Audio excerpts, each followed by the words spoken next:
In today's video, I'm going to show you how you can change your Activision ID. So first of all, once we are on our Activision homepage right here, we need to head over to our profile by clicking on profile in the top right hand corner. Once we click on this, we will be brought to this page and we need to go over to the left hand side bar here and then we need to click on basic info. Once we click on basic info, there will be an option for Activision ID down here at the bottom. Click on edit right at the side of that and then click on send code just to verify that it is your account. So I have now put my code into this verification box. Once you have done that, you can then click on submit.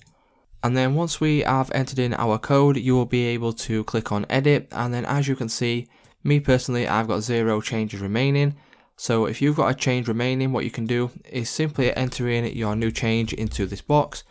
Once you're happy and if the username is available, you can then click on the save button. So it's just that simple, guys. If this video did help you out, please leave a like on today's video and I will see you in the next one.